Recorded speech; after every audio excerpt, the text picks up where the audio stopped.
Então, boa tarde, gente. Nós vamos fazer antes uma pequena correção, tá certo? Do exercício 1. E eu queria contar com a participação de vocês. Queria que vocês participassem da aula comentando, né? Dizendo o que vocês colocaram, para ver mais ou menos que é a resposta certa. Esse exercício eu passei do ano passado para a turma anterior. Eu tentei até atualizar, tá certo, os textos para textos do ano de 2020, só que o que aconteceu? O nosso orçamento, a LOA, para 2021 ainda não está pronta. O Congresso... Começou o galo. O Congresso ainda está votando, ainda está tentando aprovar. Nós já estamos metade do mês de março, já é 15 do mês de março, né? Metade do mês de março, e ainda não está aprovada a LOA. Por isso que eu não coloquei atual, por isso que eu peguei do ano passado, tá bom? O texto 1 diz o seguinte: o Congresso Nacional aprovou... Olha aí como é interessante, viu? Esse texto eu peguei, se eu não me engano... Galo chato. Esse texto eu peguei, se eu não me engano, em março do ano passado. Ou foi março... Não foi março, mentira. Acho que foi em abril do ano passado. Porque esse exercício aí foi a prova parcial dos meninos do ano passado.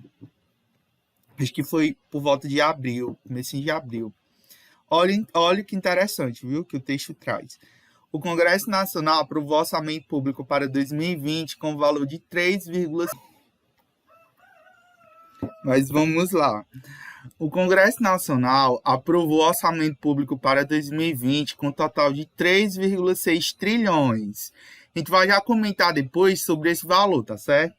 A previsão de inflação IPCA para o próximo ano foi de 3,6. Essa é a previsão, né? A inflação oficial, acho que terminou com 4, alguma coisa. Crescimento do PIB estimado de 2,32. Sonha, Alice. O crescimento do PIB, eu acho, do ano passado, ainda está por sair, mas a previsão, acho que é de 3 negativo. Caiu, ou foi... Não, 3 não, foi 5 negativo. Ou seja, não cresceu, fez decair 5%.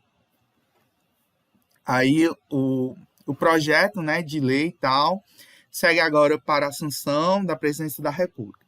O texto aprovado estabelece que em janeiro próximo o salário mínimo passará dos atuais de 998 para 1.031, que acabou subindo, né, depois, abaixo do valor inicialmente previsto para 1.039.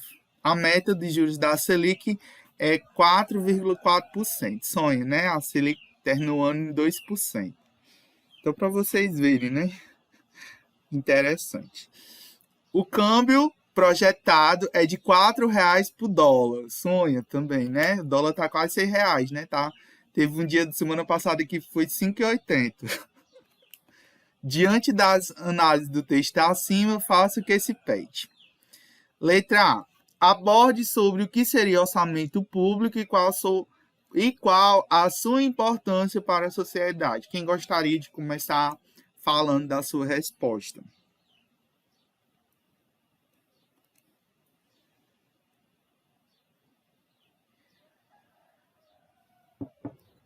Quem gostaria... Gente, só avisar lá no grupo que eu iniciei a aula, que eu não tinha avisado, não.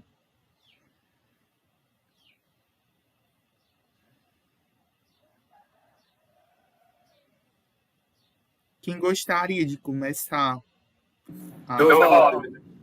Pronto, pode começar, Kaique. É o documento legal dado pelo Poder Legislativo aos demais poderes. Este documento mostra quanto de impostos, taxas e contribuições o governo recolhe e o quanto ele gasta em cada área de governo. A sua importância vem de como ele define o quanto que o governo deve arrecadar e como ele deve gastar o que ele arrecadou, da melhor forma possível para que a demanda da sociedade seja atendida. Ótimo, bem sucinto e bem prático, né? Quem mais gostaria de falar a sua resposta? Se colocou diferente.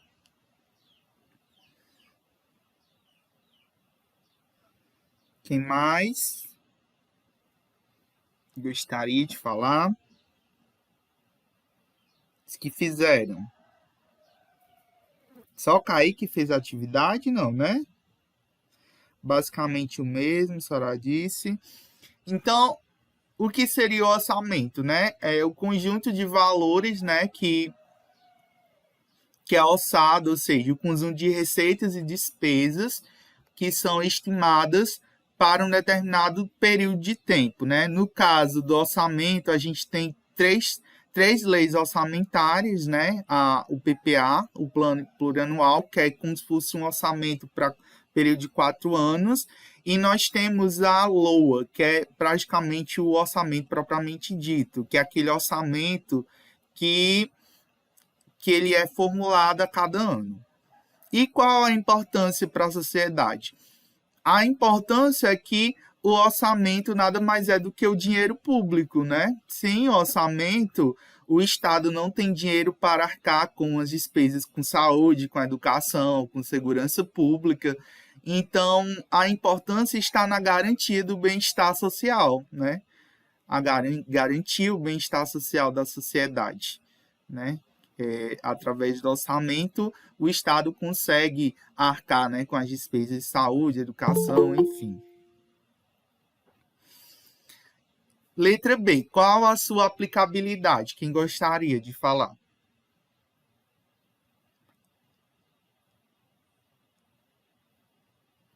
Letra B.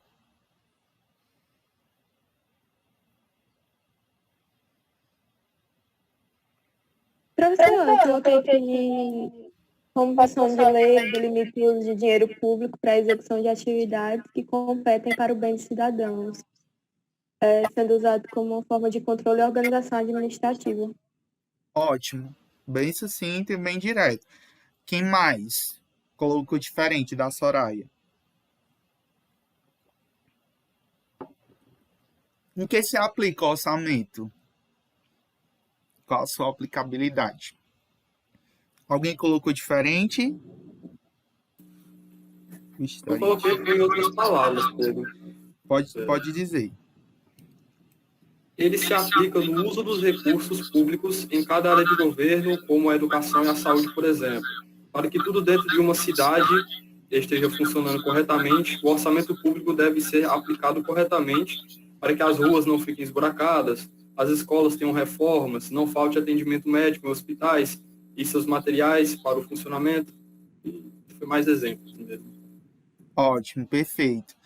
A letra C, vamos lá. A letra C diz assim: quem são os atores responsáveis por sua elaboração? Quem é realmente responsável pela elaboração do orçamento? Quem fez? Posso falar? Pode sim. Os Congressos Nacionais na fase da aprovação da lei e, posteriormente, nos orçamentos de controle. Não entendi. Pode repetir?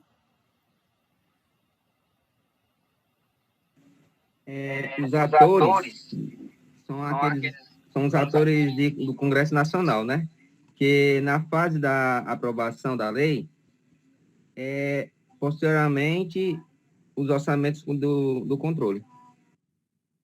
Certo. Tá correta a sua resposta, só precisaria de um complemento. Quem gostaria de complementar a resposta do Francisco? Quem são os atores responsáveis pela elaboração?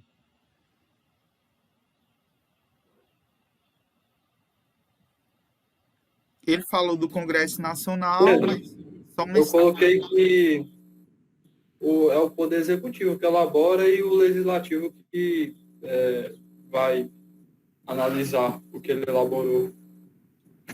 Na realidade, quem elabora é o Poder Legislativo. O que acontece? O Poder Executivo, ele lança uma proposta. Ele lança uma proposta para o Legislativo. O Legislativo que vai realmente elaborar, ver essa proposta e é encaminhada pelo Poder Executivo. Então, a resposta do Francisco está quase certa.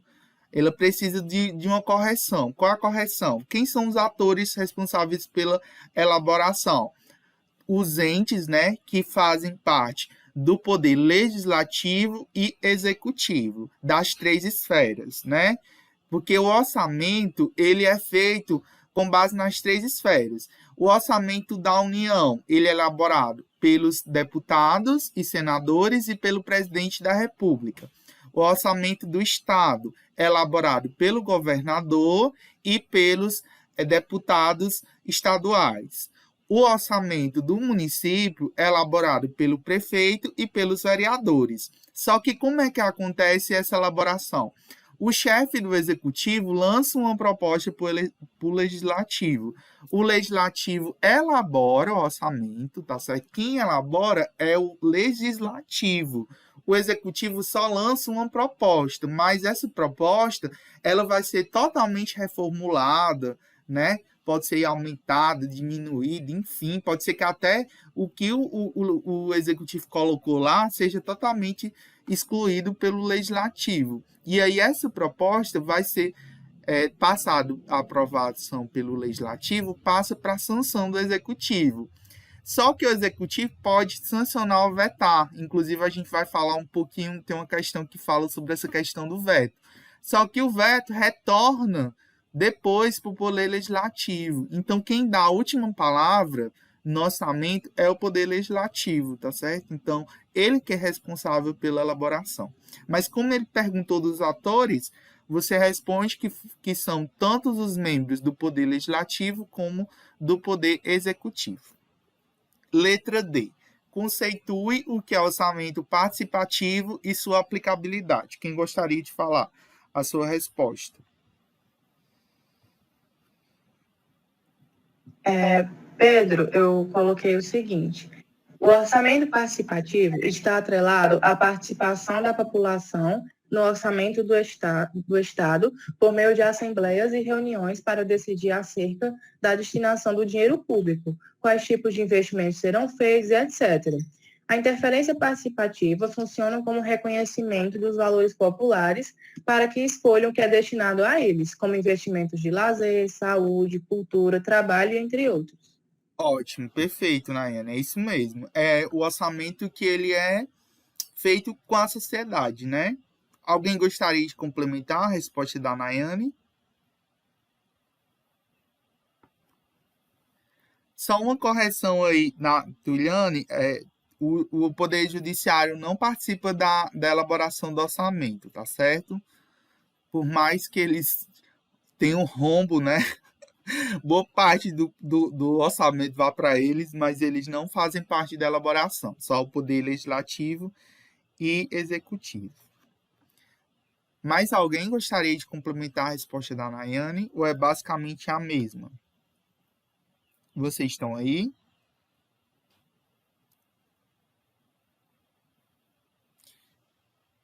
Basicamente aquele orçamento que é feito com a participação da sociedade, né? E aí o interessante da aplicabilidade é que, sabendo os anseios, sabendo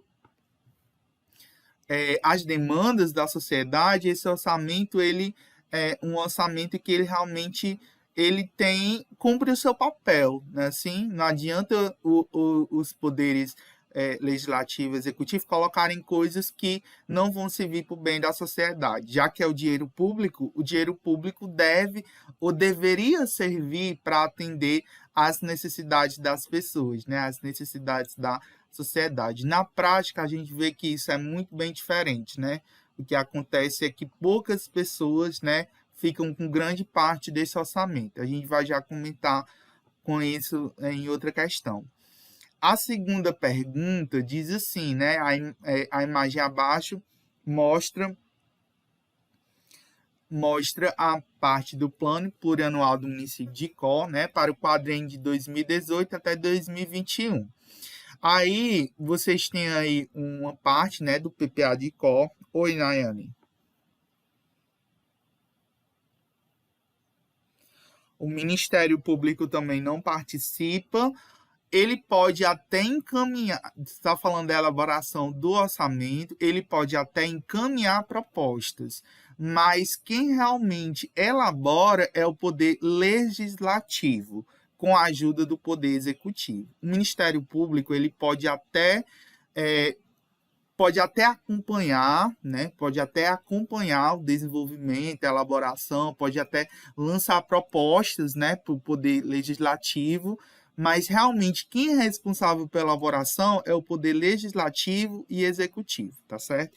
Ele só participa como auxiliar, assim, mas realmente quem faz mesmo é o Poder Legislativo, com a ajuda do Poder Executivo, tá certo? Vamos lá. A segunda questão traz uma parte do plano do PPA de COL. Aí eu recortei uma parte que fala aí do saneamento geral da zona urbana. E aí eu perguntei o seguinte: analise os dados presentes no documento acima, né? Ficou errado, acima, e faz o que se pede. Letra A. Fale sobre o que é PPA, primeiro, apresentando seus objetivos, elaboração e encaminhamentos. Quem gostaria de falar da letra A?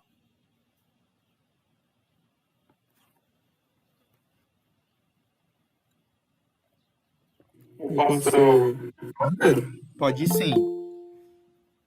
Quem é Só tá me escutando direto, porque a minha internet tá meio ruim, aí fica meio oscilando. Só um minuto, Pedro. Quem é imperador, hein? Que acabou de entrar na reunião. Eu. É Lívia. Lívia Aureliano? Eu, sim. Ah, tá. Sim. Que apareceu aqui imperadora, eu já sabia quem é esse imperador, que eu tô traumatizado com esse povo. Eu vi uns vídeos na internet. Eu esqueci. Eu vou mudar o nome, eu tinha alterado. Eu vi uns vídeos na internet dos povos invadindo aula. Aí eu tirei aquele negócio do auto-admit.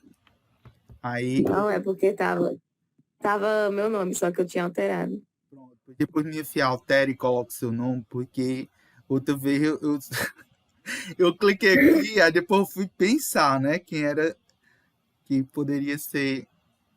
Eu digo, eu vou aceitar, mas eu vou perguntar quem é, que qualquer coisa eu tiro aqui da reunião. Mas já que você, vou deixar. Pode continuar, Pedro. Pode ler sua resposta. Tá bom, vou ler aqui. O plano plurianual é um planejamento que é realizado em médio prazo, trazendo as diretrizes, objetivos e metas da administração pública. O PPA tem como objetivo destacar as realizações das administrações públicas em um período de 4 anos, considerando conjunturas a serem alteradas pela implementação de um conjunto de iniciativas. O PPA é elaborado pelo chefe do Poder Executivo no seu primeiro ano, estabelecendo o que ele pretende executar, como investimento em obras públicas, saúde, educação, etc. O chefe do Poder Executivo tem como competência enviar o PPA para o Legislativo no prazo máximo de 4 meses, antes do encerramento do primeiro exercício financeiro do mandato. Ótimo. Então, só reforçando aí a resposta do Pedro. Então, o PPA é aquele orçamento de médio prazo, né, que ele é elaborado para o período de 4 anos, em que o chefe do executivo vai listar todas as obras, vai listar todos os gastos e investimentos que ele pretende fazer ao longo de seu mandato. Então, essa elaboração e encaminhamentos, ele é elaborado no primeiro ano, né, de exercício do mandato, né, de chefe do executivo, e aí ele é votado, né, tem todo um trâmite, deve ser aprovado até outubro, né, daquele ano, e aí esse chefe, ele governa com seu PPA durante o ano 2, o segundo ano de mandato, o terceiro e o quarto, e vai deixar o último ano de execução do PPA para o seu próximo gestor, né? É sempre assim. O último ano do PPA, ele serve para o primeiro ano do gestor anterior, tá certo? Então, acontece dessa forma. Letra B. Sobre o que trata a parte do PPA apresentada na imagem acima. Explique como o orçamento será aplicado no quadriênio e quais as aplicações. E aí, quem respondeu? Quem poderia dizer a resposta, sua resposta?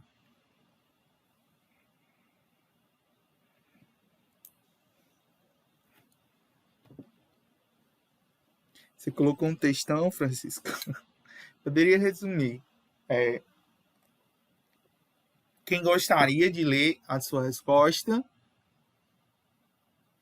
Que colocou? Oi. Pode falar, Kaique. Ele trata sobre a atividade... Nossa, parece que eu estou falando até bem alto. Ele trata sobre a atividade de abastecimento de água e coleta de esgoto por parte das secretarias municipais de saúde, desenvolvimento urbano e infraestrutura. O orçamento segue um valor crescente conforme se passa cada ano, de acordo com a demanda da população urbana municipal. Ótimo. Mas alguém colocou diferente do Kaique?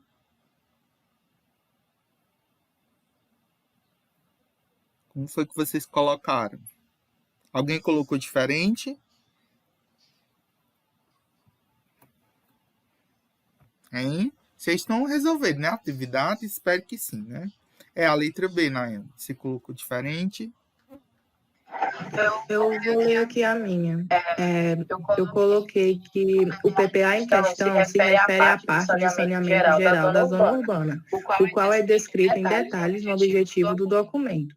O valor do orçamento está exibido na tabela do programa no PPA, mostrando os 4 anos de vigência do plano e as determinadas quantias aplicadas.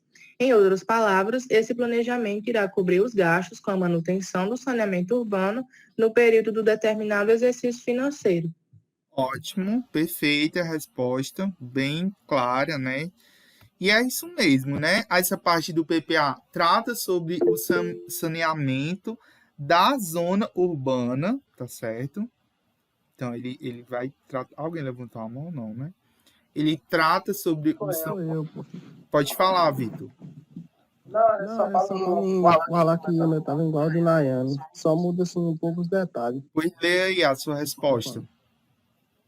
Eu coloquei que a PP era um documento que trata de definir as prioridades do governo para o período de 4 em 4 anos, podendo ser revisado a cada ano.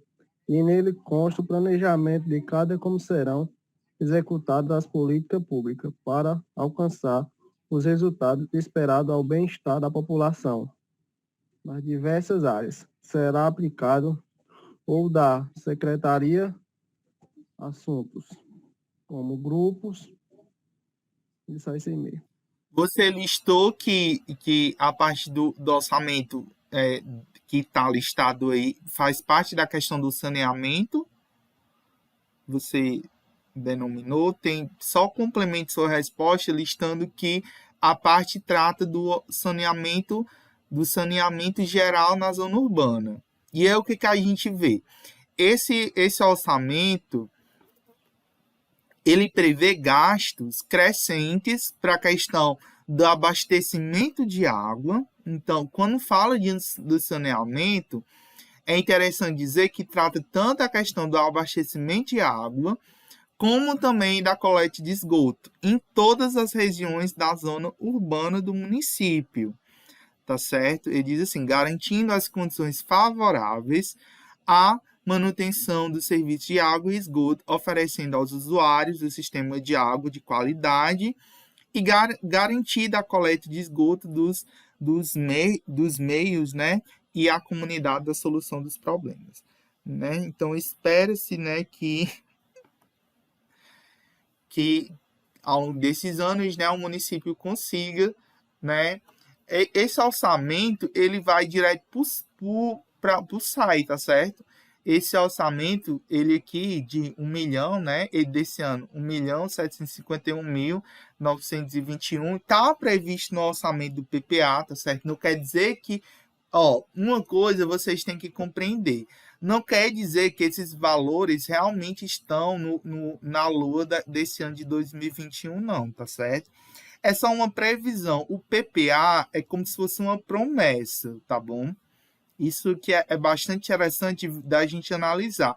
O PPA é uma promessa de orçamento, é uma previsão de orçamento. Não quer dizer que realmente o município destinou esse valor na LOA daquele ano, não. Tá certo? É uma previsão, mas pode ser que na LOA o município tenha colocado valores tanto a menos como a mais desse valor, tá bom? O PPA, ele é um planejamento de médio prazo, é um orçamento meio que de previsão. Você não é que realmente aquilo foi constado na realidade. Aí a gente teria que ver a LOA do município e ver realmente quanto é que foi destinado para aquela despesa. Imagino você prever anos atrás o investimento que você ia ter com saúde agora com o Covid. Exatamente. Não tem como exceder, quer queira, quer não. Exatamente. Ótimo exemplo de Soraya, né? Porque foi elaborado em 2018, 2019. Quem ia imaginar que em 2020 a gente ia ter uma pandemia? Né? Ninguém jamais, nem nas hipóteses mais ruins, se imaginar que ia ter despesa que a gente está tendo, né? Então, realmente o PPA, ele só uma promessa. E as últimas... A última letra, né, diz assim: como é possível avaliar se os recursos previstos no PPA realmente serão aplicados na sociedade? Então, diante disso, como é possível avaliar realmente se esses recursos previstos serão realmente aplicados? Como é que eu posso realmente avaliar que aquele valor que é uma promessa do PPA pode ser realmente aplicado na LOA? Em outras palavras, né? Como é que eu posso avaliar isso? Nós, como cidadãos, como é que a gente pode avaliar, como é que a gente pode acompanhar realmente que esses valores serão aplicados lá no orçamento? O que vocês colocaram?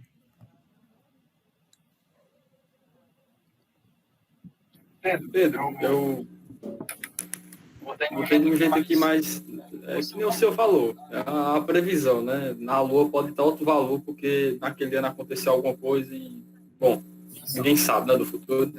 Eu vou ter assim, primeiro devemos procurar acessar constantemente o PPA para assim comparar o que está escrito com o que vemos acontecer em nossa cidade, né? E no caso do PPA, acima, avaliar se a coleta de esgoto e abastecimento de água está sendo feito corretamente. E está bem correto mesmo, viu? Municipal, zona urbana, porque zona rural não tem. Não tem. Inclusive, não tem nem previsão. Eu até procurei no PPA, realmente, se tinha saneamento de zona rural e não tem. Lá não tem previsão. Injustiça. Exclusão de cidadãos. Tem, nem. E o Gama, né? Considerado zona urbana, né? O Gama ali, o Gama já é zona urbana e não tem. É interessante isso, né? Nem água. Até a água do Gama acho que é por poço, né? A comunidade se junta para fazer um poço assim bem fundo, que é para todo mundo poder usar. E deveria atender, né? Porque o Gama já é zona urbana, né? Eu acho que ali do Cajueiro, ali do bar do Cajueiro, a partir dali já é considerado zona urbana.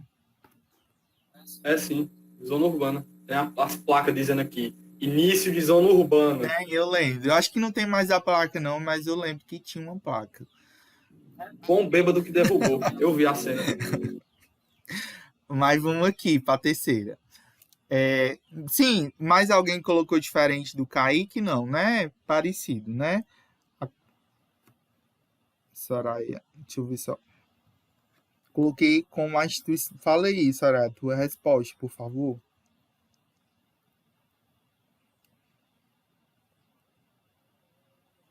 Soraya, tu pode... Eu coloquei que podemos fiscalizar como cidadãos para ver se os valores conferem às atividades executadas pelos órgãos.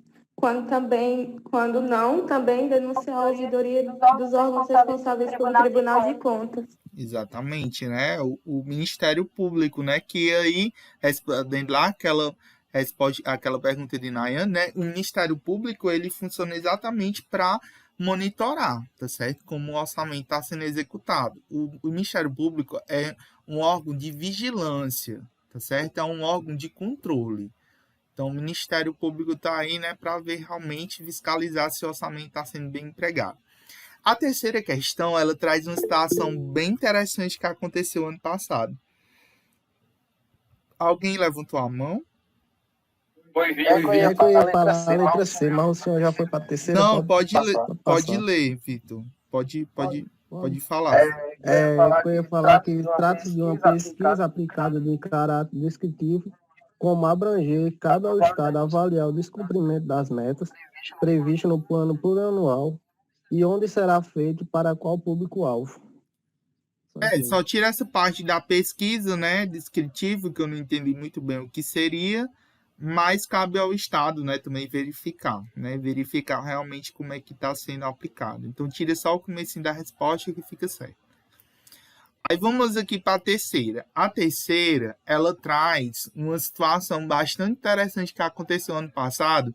Não sei se vocês vão lembrar, mas para título da questão, né, fica para que vocês possam entender. Aí diz assim, traz 2 textos. O texto 1 diz o seguinte: a Lei de Diretrizes Orçamentárias para 2020 é sancionada com 25 vetos. A LDO, né? A LDO de vigência anual orienta a elaboração da proposta orçamentária e a execução do orçamento do exercício seguinte. Foi sancionada na segunda-feira, dia 11, com 25 vetos, a Lei de Diretrizes LDO para 2020. Em 6 dos vetos, o presidente Jair Bolsonaro argumentou que os trechos envolvidos ferem o teto de gastos públicos, emenda constitucional 95, e criam rigidez no orçamento da União. Aí, fonte, né, Agência de Câmara de Notícias, 2020. Texto 2. O Congresso Nacional decidiu, nesta quarta-feira, 4, manter os vetos do presidente Jair Bolsonaro a trecho das Leis de Diretrizes Orçamentárias LDO de 2020, que tratam do orçamento impositivo. A expressão orçamento impositivo se refere à parte do orçamento geral da União, definida pelos parlamentares e que não pode ser alterada pelo Poder Executivo. Se a previsão estiver no orçamento, o governo federal terá a obrigação de executar a despesa, ou seja, liberar o dinheiro. Um dos vetos do Bolsonaro diz respeito a 30 bilhões que seriam definidos pelo parlamentar responsável pelos cerca de 10... Um dos vetos de Bolsonaro diz respeito a 30 bilhões que seriam definidos pelo parlamentar responsável pela relatoria do orçamento. Segundo o Ministério da Economia, com o veto e os novos projetos, haverá uma redução de cerca de 10 bilhões nas emendas do relator do orçamento. Esse valor retornará para o Executivo. A LDO, aprovada pelo Congresso, ampliou o poder dos parlamentares na hora de indicar os gastos públicos. As emendas de relator e de comissões da Câmara e Senado passaram a ser obrigatórias, assim como as individuais e as de bancada. O deputado responsável pela relatoria do orçamento poderia, segundo a lei, indicar a aplicação de 30 bilhões em emendas parlamentares, né? O presidente Jair Bolsonaro vetou, ou seja, rejeitou essa possibilidade. Aí nós temos aqui a pergunta, né? Diante das análises dos textos acima, faça o que se pede. Letra A. Fale sobre o que é LDO, né?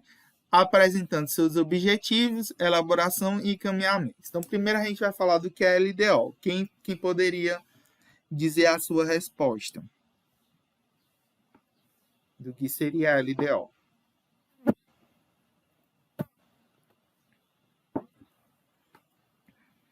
Quem poderia? Pessoal, vamos lá. Eu coloquei assim, Pedro. Pode ler. Eu coloquei assim, a LTDO é um orçamento que tem como privacidade, finalidade, a orientar e a elaborar a elaboração dos orçamentos fiscais e da seguridade da sociedade. LDO, né? Tira esse T. Lei de Diretriz Orçamentária. Não tem esse T, não. Quem gostaria de complementar a resposta? Eu não... Oi? Colocou o T, não? Vitor colocou aí no chat. Não tem esse T, não. É só LDO.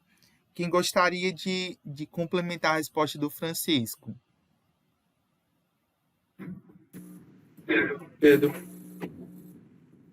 Pode ler. diferente do PPA, que faz o planejamento de médio prazo com as prioridades regionais e nacionais, a LDO é a lei que diz como deverá ser feito o orçamento anual, quais são os gastos mais importantes para aquele período anual. O PPA mostra as grandes prioridades para o período de 4 anos, mas cada um desses anos deve ter um ajuste no orçamento de acordo com a demanda daquele ano. Com o PPA elaborado, o Poder Executivo deve receber do Ministério do Planejamento, junto do Ministério da Fazenda. Só um momento. Tu tá falando de PPA ou de LDO? Não, é porque eu acabei diferenciando os dois, no caso. Tá. Né? Minha resposta não foi muito boa por isso, não. Tá começando a chover. Porque, assim, a pergunta, ela só fala sobre sobre a LDO. Então, Mas, sei lá, resumindo, é como se a LDO fosse o ajuste anual do que deve ser usado no orçamento. para a elaboração da LOA. É exatamente isso. Isso. A LDO é uma lei preparatória, tá certo? É como se fosse um rascunho do que seria a LOA, tá certo? É como se fosse um rascunho do próprio orçamento. Quem foi que levantou a mão? Soraya, pode falar. Eu coloquei que é uma lei de iniciativa do Executivo que estabelece as metas e prioridades da administração pública anual a serem observadas na LOA. Assim, ela orienta investimentos prioritários no momento. Ótimo, é exatamente isso. É a lei que vai listar as prioridades. Então, quando você lista as prioridades, fica mais fácil de executar o orçamento. Então, ó, tem prioridade. Isso tem prioridade. Aí, o que é interessante aqui, nessas notícias, né, nesses textos, é a questão das prioridades, né? O orçamento impositivo, né? Que é exatamente alvo dos vetos, né, do presidente. Aí a letra B pergunta assim: comente sobre o peso dos vetos do presidente da República na elaboração da LDO. O que vocês colocaram?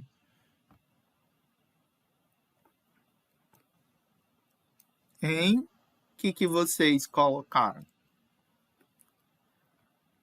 que vocês colocaram sobre os vetos?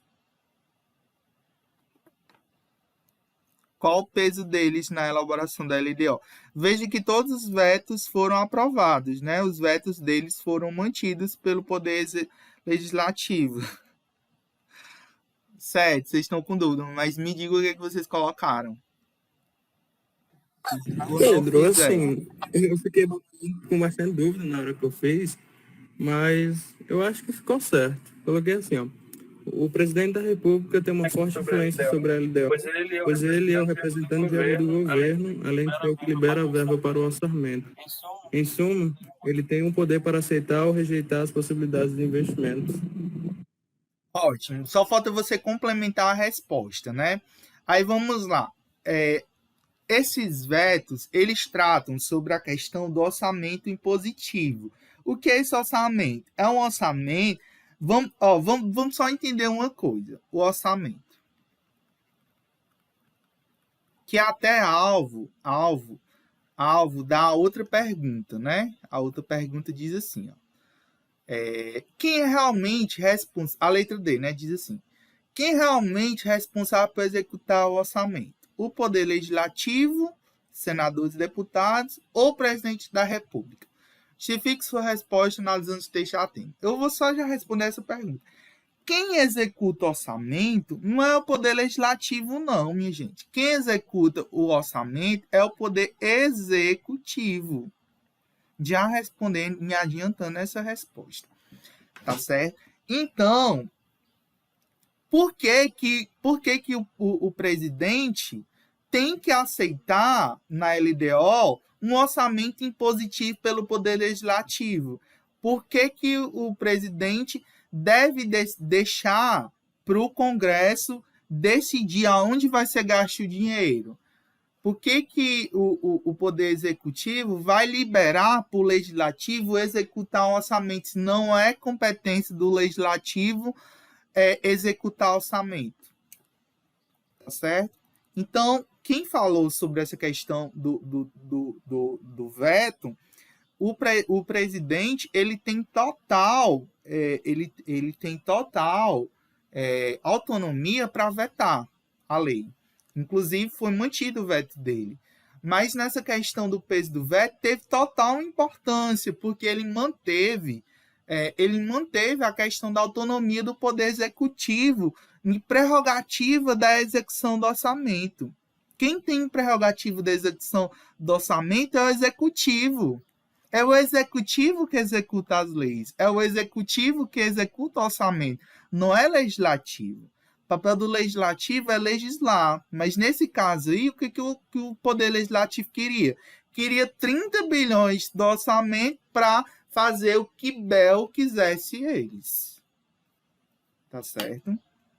Então, foram importantíssimos os vetos, né? Não concordo, não gosto, tá? Mas ele acertou nesses vetos, tá certo? Sou muito crítica à gestão, mas ele acertou, ele acertou, tá certo? Nesses vetos. Então, o peso dos vetos tem um grande peso, porque ele garantiu que o Poder Executivo tivesse prerrogativa na execução do orçamento, e não o Legislativo. Aí vamos aqui para a letra C. Por que uma LDO mal elaborada e mal direcionada traz prejuízo na construção do orçamento final? O que vocês colocaram? Quem gostaria de responder?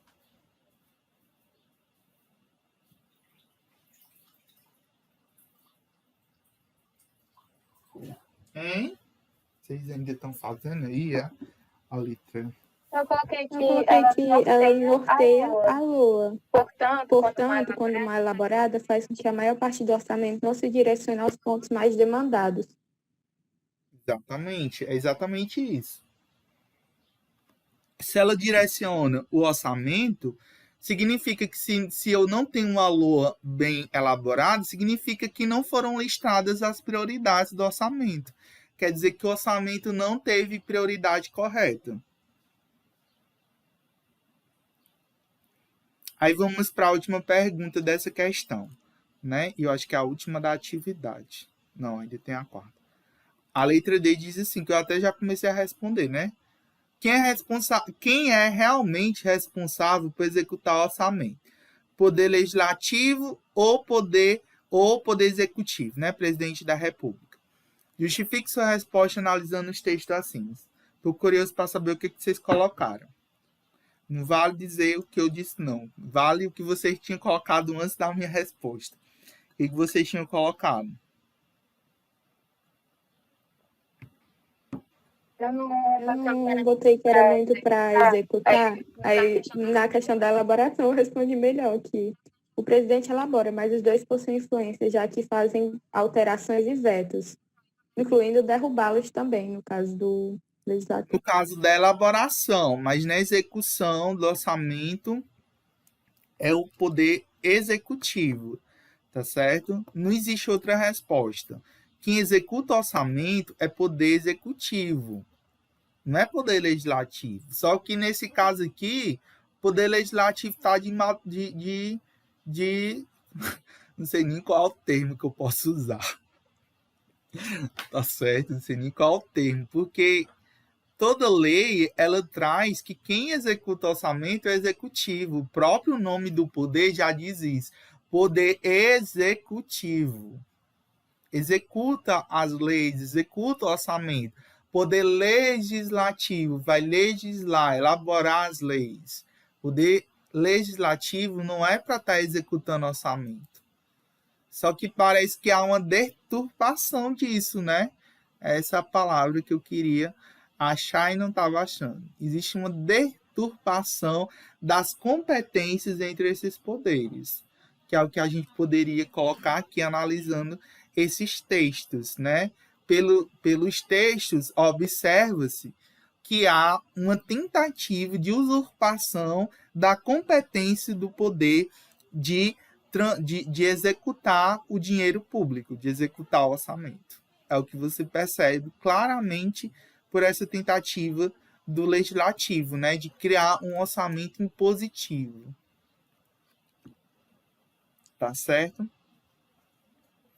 A quarta pergunta diz assim: o Congresso Nacional aprovou o orçamento para 2020 com um total de 3,6 trilhões de reais. 3,6 trilhões.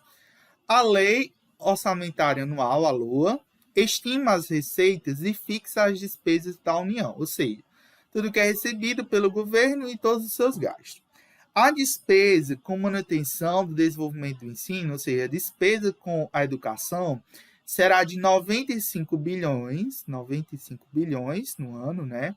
E o pagamento com Bolsa Família de 29,5 bilhões. A LOA 2020 prevê para a saúde um total de 125 bilhões, dos quais 4,3 bilhões serão condicionados à aprovação de crédito. Para o seguro-desemprego estão previstos 40,6 bilhões e o refinanciamento da dívida pública, né? A dívida pública está com 917,1 bilhões de reais. 917,1 bilhões. Olha o tanto para educação. 95, saúde, 125, dívida pública, 917 bilhões. Aí vamos lá. Letra A. Fale sobre o que é a LOA, apresentando seus objetivos, elaboração e encaminhamentos. Quem poderia falar o que é a LOA, seus objetivos, elaboração e encaminhamentos? Quem foi que fez, que poderia ler a resposta?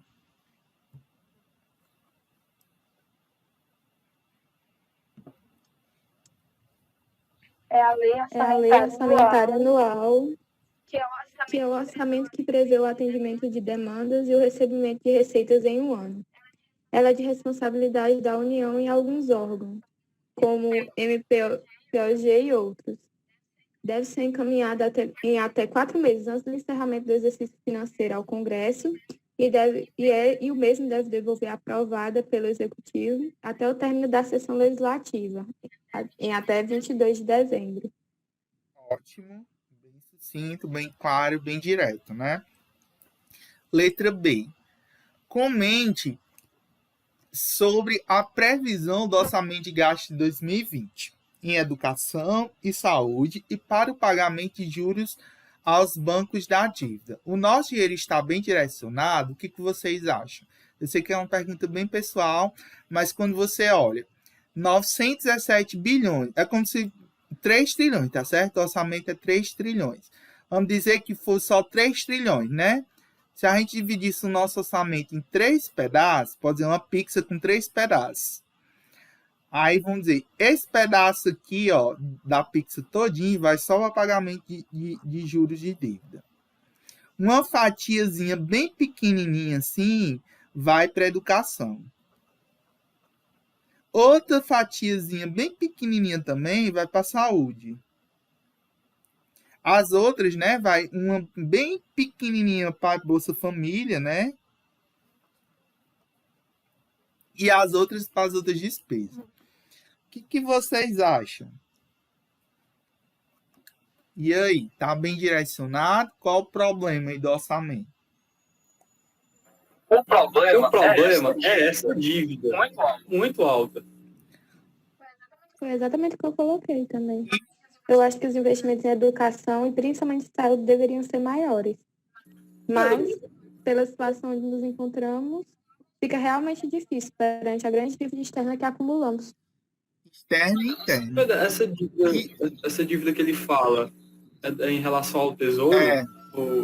Sim. E tá pior, viu, gente? Tá pior. Essa dívida aí tá mais de 1 trilhão. Já tá mais de 1 trilhão. Tá quase com 1,5 trilhão, viu? Tem aumentado, não é mais esse total aí, não. Viu? Inclusive, o que aconteceu? Esse ano a gente teve déficit primário. o que é o déficit primário? O déficit primário é exatamente o que acontece. Quando o governo pega todas as receitas com tributos, né, as receitas, e subtrai das despesas públicas, que a gente vai estudar, né, o nosso próximo assunto é despesa pública. A gente vai falar sobre a despesa pública. Era para ser o assunto dessa aula. A gente vai ver daqui a pouco. Aí, só que o que acontece? Dessa despesa pública, peça conta aqui do superávit primário, né? O déficit primário, a gente exclui a questão do pagamento de juros da dívida, ou seja, exclui dessa conta esse valor aqui, ó. Exclui os juros. Os juros, né? O pagamento de juros da dívida. Quando a gente tira essa diferença de receitas menos despesa, né, pegar as receitas, tudo que o governo arrecada, com tudo que o governo gasta, excluindo o pagamento de juros, se esse saldo for positivo, se for maior que zero, a gente teve superávit primário. Isso é bom para o governo. Isso quer dizer que ele está com saldo positivo, né? Mesmo se não pagar nenhum real de dívida, tem superávit. Só que o que aconteceu? A gente teve valor negativo aqui. Ou seja, as despesas elas já são maiores do que as receitas, isso excluindo o pagamento de juros de dívida. Então, a situação do Brasil ela é muito ruim atualmente. Por que acontece? Nós estamos com déficit primário. Se eu pegar todas as despesas do governo, já são maiores do que todas as receitas, isso sem contar com pagamento de juros da dívida. Nossa dívida só está crescendo. E o pior de nossa dívida é que ela vence com muito pouco tempo. Por isso que o dólar está quase R$6, né? Por isso que a inflação está corroendo o poder de compra das pessoas, né? Você vai no supermercado, arroz a quase R$30, óleo a quase 10, carne, não vou nem dizer quanto é que custa uma carne. Tá certo? Isso está tirando o poder de compra das pessoas. A nossa dívida pública, ela está alta demais. E ela só está aumentando, E a receita está diminuindo, né? Porque o que acontece? Se as pessoas não estão trabalhando, se a economia está parada como ela está, as pessoas não consomem. Se as pessoas não consomem, elas não pagam impostos. Se elas não pagam impostos, o governo não arrecada. Então, vamos só ver se eu consigo terminar a questão da despesa pública hoje. Então, só o conceito, né? A gente já falou um pouco sobre o que era despesa, né? Mas a despesa pública nada mais é do que as aplicações, né, em dinheiro de recursos arrecadados, né? Com os tributos, né, pelo Estado, com o objetivo de prover serviços de ordem pública ou de atender o próprio desenvolvimento econômico do Estado. Nós temos dois tipos de despesa pública. Nós temos a despesa financeira e a despesa econômica. A despesa financeira é o desembolso de recursos voltados para o custeio da máquina pública, bem como para investimentos públicos, que são denominados gastos de capital. A despesa econômica é o gasto ou promessa de gasto de recursos em função da realização de serviços que visam atender às finalidades constitucionais do Estado. Então, basicamente é o seguinte, a despesa financeira, são os recursos que são voltados para a manutenção de toda a máquina pública, ou seja, pagamento de salários, compra de materiais, enfim. Já a econômica é basicamente com serviços, obras, tá certo? Então, financeira, ela é voltada para toda a questão do desembolso com a máquina pública e a despesa econômica ela é mais com a questão dos serviços. Aí, nós temos um impacto da situação líquida patrimonial. Nós temos a despesa orçamentária efetiva, que é aquela que, no momento de sua realização, reduz a situação líquida patrimonial da entidade, e nós temos a despesa orçamentária não efetiva, que é aquela que no momento da sua realização não reduz a situação líquida patrimonial da entidade. O que é isso? Vocês vão ver que nós temos, lá mais na frente, vocês vão ver as etapas, tá certo? Vocês vão ver mais na frente as etapas da despesa pública, tá bom? Nós temos uma etapa da despesa pública. A gente vai ver mais na frente.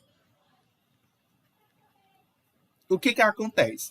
A primeira etapa é o orçamento, tá certo? Tudo inicia através do orçamento, da LOA em si. Depois que você tem a previsão do orçamento, é realizado um procedimento que a gente vai estudar depois, chamado licitação.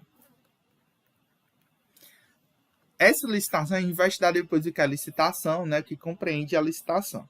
Depois que a licitação é realizada, acontece uma fase denominada, aliás, depois da licitação existe o contrato, né? Existe o contrato. Depois do contrato, nós temos uma fase denominada empenho. A gente vai estudar isso depois. O que seria o empenho? O empenho nada mais é do que a validação da licitação. Até enquanto o recurso não estiver empenhado, o fornecedor não tem garantia de que realmente aquela licitação realmente vai vigorar. Então, tem um empenho. Depois do empenho, nós temos a questão do pagamento. Aliás, empenho, aí tem a liquidação, que é a confirmação, tá certo? Da dívida, e depois nós temos o pagamento. Então, é basicamente essas fases. Aí, o que acontece? Na despesa orçamentária efetiva, ocorreu realmente o pagamento. Ou seja, o recurso foi licitado, foi contratado, foi empenhado, foi liquidado e foi pago. No momento que pagou, aquele dinheiro saiu dos cofres do governo. Então, saiu o dinheiro do cofre do governo, reduziu a situação líquida do patrimônio do governo. Já a despesa não efetiva, ocorreu o empenho, ocorreu todas essas fases, orçamento, licitação, ocorreu o empenho, pode ter ocorrido até a liquidação, mas não ocorreu o pagamento. Ou seja, não houve a última fase, que é a questão do pagamento. Quando isso acontece algo que a gente chama de restos a pagar. Então, houve uma despesa orçamentária, mas ela não reduziu a situação líquida patrimonial. Ou seja, não houve o pagamento de fato. A despesa ela não se concretizou. Alguém gostaria de perguntar? O que é a situação líquida patrimonial? É o dinheiro. É basicamente o dinheiro que o governo tem. Então, vamos dar um exemplo concreto. Vamos dizer que a escola licitou 15 mil reais para a compra de material de expediente. Eu licitei esses 15 mil, contratei, empenhei com a empresa, liquidei, houve a liquidação, só que no momento de haver o pagamento, a empresa estava com a certidão negativa vencida. Aconteceu, né? A gente vai estudar isso depois, né? Essa questão dos documentos, certidão negativa, a gente vai estudar tudo isso quando a gente estiver estudando a parte de licitação. Então, ocorreu um impedimento legal para que o Estado pudesse fazer o pagamento. Então, não saiu dinheiro do Estado. Esse dinheiro ainda está nos cofres do Estado. Então, quando ocorreu uma situação líquida patrimonial, houve essa redução líquida, ou seja, houve realmente o pagamento, saiu o dinheiro, então, realmente, ocorreu uma despesa orçamentária efetiva.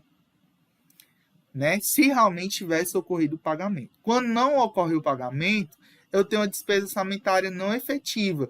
Isso quando ocorre até a fase da liquidação. Se ocorreu só a licitação, houve o contrato, mas não foi empenhado, não existe despesa orçamentária não efetiva. Tá certo? Só existe realmente despesa na fase do empenho. Eu sei que parece complicado agora, mas vocês vão compreender bem quando a gente estiver estudando cada uma dessas fases. Então, a gente vai entender basicamente o que significa cada fase. A gente vai entender o que é licitação, vamos entender o que é contrato, inclusive a gente vai ver exemplos de contratos e licitações. Eu vou mostrar para vocês as plataformas de onde essas licitações são publicadas. A gente vai ver quais documentos são obrigatórios para a participação dessas licitações. Inclusive, eu vou baixar com vocês alguns documentos, ensinar para vocês como é que se baixa esses documentos, tá certo? E a gente vai também, eu vou mostrar para vocês também o sistema onde a gente vai visualizar esses empenhos. Vou mostrar para vocês notas de empenho, notas de liquidação e notas de pagamentos. Eu não vou poder gravar essas aulas, porque são documentos. Eu vou poder mostrar para vocês, mas não vou poder gravar e nem vou poder mandar esses arquivos para vocês, porque são documentos em FII que eu consegui da escola. Mas quem estiver presente nessas aulas, né, sincronicamente no Meet, vai ter a oportunidade de ver. Então, é basicamente isso. Então, a despesa pública, né? Segundo a Lei 4.032, a despesa pública ainda se considera como extra-orçamentária, né? Ainda tem a despesa orçamentárias e as despesas orçamentárias. É simples distinguir. As despesas orçamentárias são aquelas despesas que estavam previstas no orçamento. As extra-orçamentárias são aquelas despesas que não estavam previstas no orçamento. Então, essas despesas extra-orçamentárias, elas independem da autorização do Poder Legislativo, por se constituir de saídas do passivo financeiro compensatórias de entradas do ativo financeiro. Então, o que acontece? Para que haja despesa, eu tenho que ter uma receita, né? Assim, para que eu haja uma despesa, por exemplo, lembra lá do balanço. Como é que o governo vai gastar algo se ele não tem dinheiro para gastar? Né? Lembre que para toda despesa que eu vá gastar do governo, eu tenho que ter uma receita. Como é que o governo vai gastar com algo, uma nova despesa, se ele não tem de onde tirar esse dinheiro? Então, para toda nova despesa extra-orçamentária, eu tenho que ter uma previsão de receita, tá certo? Então, eu tenho que ter uma entrada naquele ativo, né? Eu tenho que ter uma previsão de onde é que eu vou tirar dinheiro para poder arcar com essa despesa. Tá certo? Então, mesmo as despesas extra-orçamentárias, elas devem ter uma previsão legal de fonte de receita. Então, por exemplo, eu dou como exemplo para vocês essa questão do auxílio emergencial. Não sei se vocês estão acompanhando. Eu até tenho evitado de ver jornal, mas é impossível não acompanhar jornal. E é impossível até você não olhar. Vocês estão vendo aí toda a questão aí do auxílio emergencial, uma despesa extra-orçamentária. Da onde é que o governo quer tirar o dinheiro para pagamento do auxílio emergencial? Né? Vocês poderiam até dizer, Pedro, não, o governo vai tirar dos bancos, né? Vai aumentar o tributo dos bancos, ou vai, sei lá, taxar grandes fortunas, taxar grandes dividendos. Não. Sabe onde é que o governo vai tirar o dinheirinho do pagamento do auxílio emergencial? Vai congelar o aumento de salário de servidor público por 15 anos. Então, todos os servidores públicos não vão ter aumento durante 15 anos. Tá certo? Essa previsão orçamentária, né, para o pagamento do auxílio emergencial de 2021. Em vez de tirar dos bancos, dos ricos, né, das grandes fortunas, que só o que tem é por onde tirar esse dinheiro. Mas vamos tirar de quem? Do inimigo do servidor público, né, que é o inimigo do governo. Não sei se você está acompanhando isso, mas, né, de onde ele está tirando dinheiro. Despesas orçamentárias. Depende de autorização legislativa e não podem se efetivar sem crédito orçamentário correspondente. Então, as despesas orçamentárias, elas dependem da questão do orçamento correspondente. Então, a despesa será classificada, né, como corrente ou despesa de capital. Essa despesa orçamentária corrente são aquelas de natureza operacional, realizadas para manutenção dos equipamentos e para funcionamento dos órgãos governamentais. Já despesas, então essas despesas correntes, né, são aquelas, né, para pagamento de pessoal e encargos sociais, para pagamentos e encargos da dívida pública e outras despesas correntes, né? Pagamento de pessoal e encargos pessoais, despesas com pessoal ativo, pensionistas, relativo a mandatos eletivos, cargos, funções ou empregados, civis, militares, etc., com quaisquer espécies remuneratórias, né, tais como vencimentos e vantagens fixas e variáveis, etc. Já as despesas com juros e encargos da dívida, né, são despesas com pagamento de juros, comissões e outros encargos de operações de crédito internas e externas. Já as despesas, outras despesas correntes, não são despesas com a aquisição de material de consumo, auxílio de alimentação, auxílio de transporte, etc. E as despesas de capital, né, tem como propósito formar ou adquirir ativos reais, envolvendo o planejamento e a execução de obras, a compra de instalações, equipamentos, material permanente, títulos representativos de capital de empresas ou entidades de qualquer natureza, bem como as amortizações da dívida e concessões de empréstimos. Essa despesa de capital pode ser de investimento, inversões financeiras e amortização da dívida. De investimento, são despesas com programas e com planejamento e execução de obras, inclusive com a aquisição de imóveis, aquisição de instalações, equipamentos e material permanente.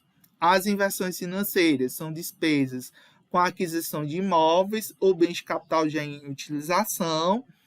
Já a amortização da dívida, né, a despesa com pagamento ou refinanciamento da dívida interna e externa. Aí nós temos aí as fases, né, que eu falei para vocês, os estágios da despesa pública, né?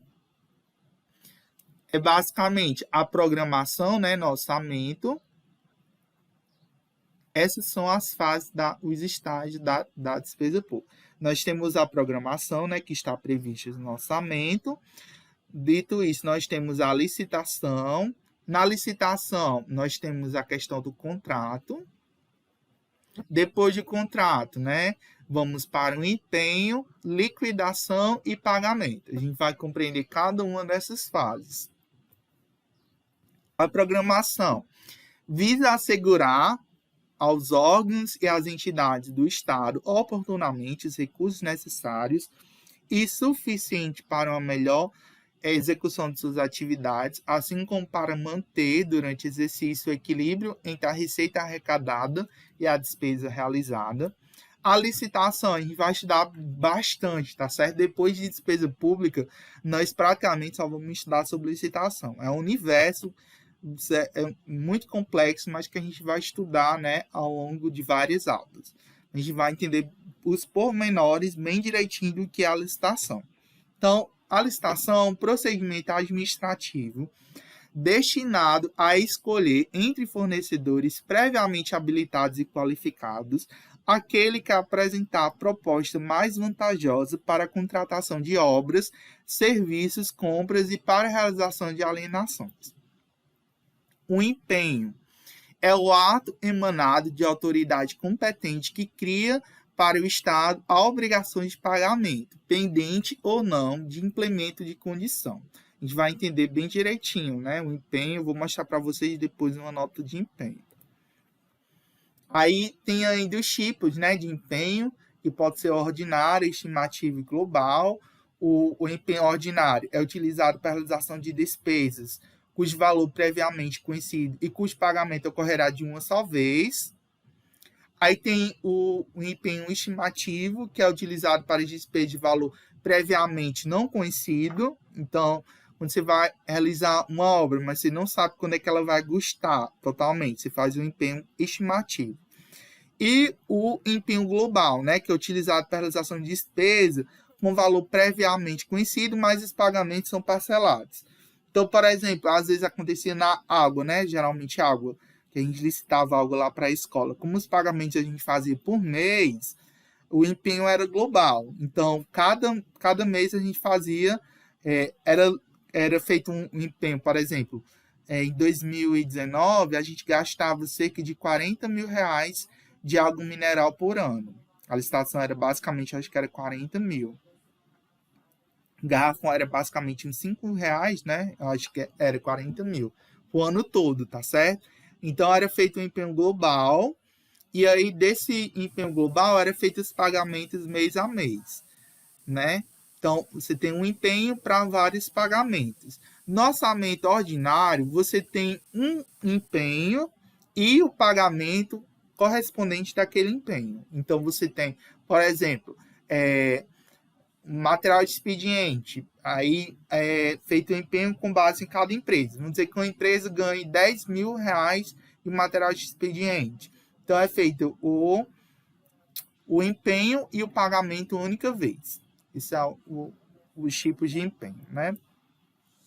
A liquidação é o estágio que consiste na verificação do direito do credor, né, tendo por base os títulos e documentos comprobatórios do respectivo crédito. Então, é quando você dá direito realmente para pagamento, né? E, por último, a questão do pagamento.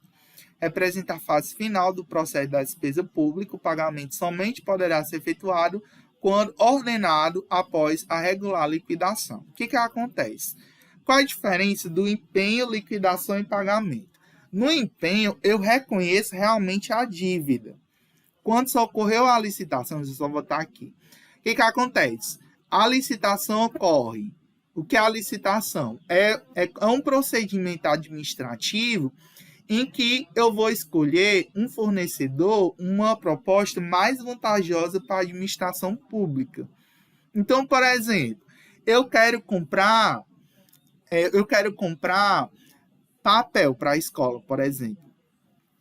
Como a escola é uma instituição pública, eu não posso ir simplesmente lá na loja, lá na papelaria de fulano de tal, lá na papelaria, por exemplo, de Kaique, e comprar lá naquela papelaria de Kaique, comprar papel diretamente lá, porque eu tenho amizade com Kaique, não, tá certo? Eu não posso fazer isso. Eu tenho que obedecer uma lei chamada Lei de Licitações, que é a Lei 9.666/93. Eu tenho que observar essa lei aqui, ó, e a Lei 10.520 de 2002, tá certo? São as duas leis que tratam sobre licitação. Então, eu não posso, se eu vou comprar qualquer coisa pública, se é do órgão público, eu não posso sair numa loja e comprar. Não, eu tenho que fazer um procedimento chamado licitação. Então, nessa licitação, por exemplo, eu vou lançar uma licitação grande, né, para compra de material de expediente. Dentro desse material de expediente, eu vou colocar lá o papel. E alguns fornecedores da cidade, inclusive de cidades vizinhas, vão vir participar desse procedimento chamado licitação e vão ofertar propostas de preço. E aí, nós vamos ter os tipos de licitação, que a gente vai estudar depois, né? Mas existe um tipo de licitação chamado de menor preço. Então, quem é que vai ganhar a licitação? Aquela proposta que apresentar o menor preço. Então, o fornecedor que ofereceu o menor preço é ele que vai ganhar a licitação. Tá certo? E aí vai ser celebrado um contrato ou não com essa empresa. Pode ser que haja, dependendo da licitação, pode ter contrato ou não. E aí, depois desse contrato, vai ocorrer uma fase que a gente chama de empenho. Essa fase de empenho é o reconhecimento da dívida pública. É o reconhecimento perante o Estado da despesa pública. Se, por exemplo, aconteceu a licitação, mas não aconteceu o empenho, essa licitação ela ainda não foi validada, ela não foi sustentada, né? A empresa, vamos dizer, a empresa ganhou a licitação, isso não quer dizer nada. Enquanto a licitação não foi empenhada, a despesa ela não se concluiu. A empresa só vai poder realmente contratar com o Estado, trazer aquela mercadoria depois que ocorrer um empenho. Um empenho é a aceitação da dívida perante o Estado. Tá certo? Então, ocorreu um empenho, aquela empresa pode realmente contratar, pode trazer, né, pode executar, né, enviar o produto que foi licitado. Aí tem a liquidação. Aí vamos dizer, quando a empresa ela ganha a licitação, vamos dizer, eu ganhei a licitação da escola para compra de material de papel. Aí eu vou entregar o papel lá para a escola. Aí o que acontece? No momento que eu vou entregar o papel, a escola, ou seja, o órgão público, vai me exigir uma série de documentos, entre eles nota fiscal, recibo, certidões negativas. Então, no momento do pagamento, no momento em que o Estado recolhe aquela mercadoria, ele vai conferir os documentos, tudo bem direitinho. Essa fase, ela se denomina liquidação, que é quando eu vou conferir todos os documentos e ver realmente se está tudo ok. Se estiver tudo ok, a despesa é liberada para pagamento, que é quando realmente o dinheiro cai na conta do fornecedor, quando realmente há a saída de dinheiro público para aquela pessoa, para aquela empresa jurídica que ganhou a licitação. Se faltar algum documento, se a empresa estiver com alguma pendência, não ocorreu o pagamento. Então, nesse caso, esse dinheiro fica em restos a pagar. Vocês vão ver depois. Aí, existe dois tipos de restos a pagar, que a gente vai ver mais na frente. Existe o resto a pagar processados e existe o resto a pagar não processados. Qual a diferença dos dois? A diferença é que no resto a pagar processados ocorreu a fase de liquidação. Ou seja, ocorreu a fase em que o fornecedor é observado, o fornecedor entregou a mercadoria, entregou a documentação, foi verificado a documentação, mas não ocorreu o pagamento. Então, faltou só realmente pagar aquele fornecedor. É o que a gente chama de restos a pagar processados. O resto a pagar não processados, não ocorreu essa fase de liquidação, só ocorreu a fase do empenho. Então, ocorreu um empenho, mas não ocorreu liquidação e nem pagamento. Tá certo? Então, o resto a pagar é quando não ocorre o pagamento. Aí, o resto a pagar processados, tá certo? É quando ocorre a fase de liquidação, mas não ocorre a fase de pagamento. E a fase de resto a pagar não processados não ocorreu nem liquidação nem pagamento. Gente, está sendo gravado sim. Só que eu estou gravando pelo um programa, pelo Camtasia, que eu não gosto da gravação do Meet, não. Sim, vamos lá. Alguém pediu aí para eu explicar a fase de liquidação. Deixa eu ver se cair. Não, foi Pedro que pediu. Pronto. Tu entendeu o empenho, né? O empenho é a fase em que realmente há o reconhecimento daquela dívida. Então, a empresa ganhou a licitação, essa licitação ela vai ser empenhada. Então, o que é um empenho? É o reconhecimento formal daquela dívida. E aí, o que é a liquidação? A liquidação, eu vou verificar, deixa eu só ler o nome, né?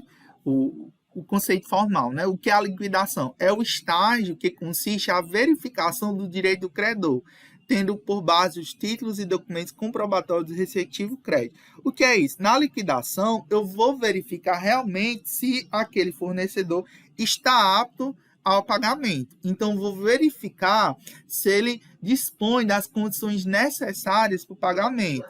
Para que ocorra o pagamento, aquela empresa tem que estar munida tanto da matéria-prima, né? Por exemplo, vamos dizer que eu tenha licitado papel A4, bem bonitinho, vamos dizer que eu compre se eu licite lá na licitação 25 caixas de papel A4.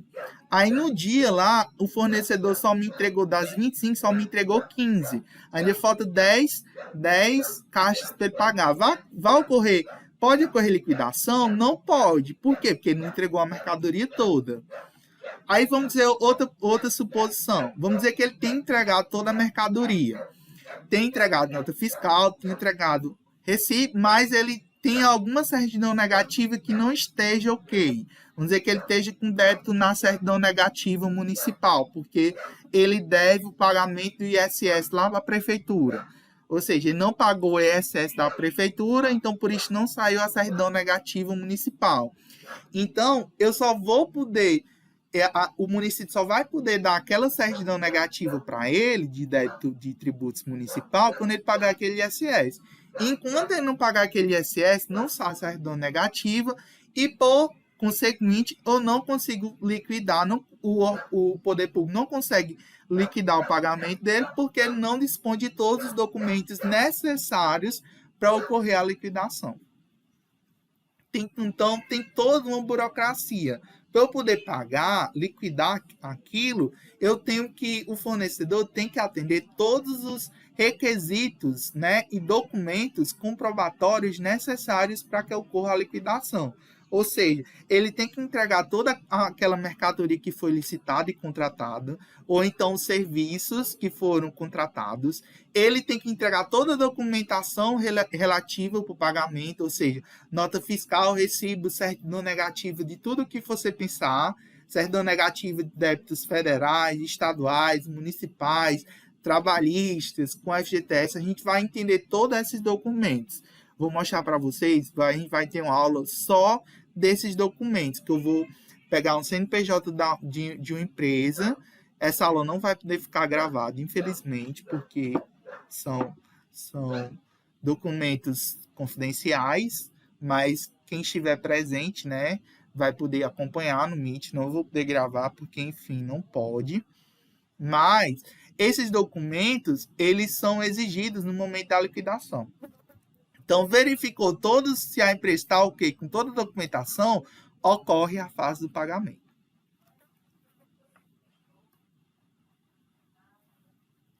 Vocês entenderam? O cachorro ficou só cantando. Quando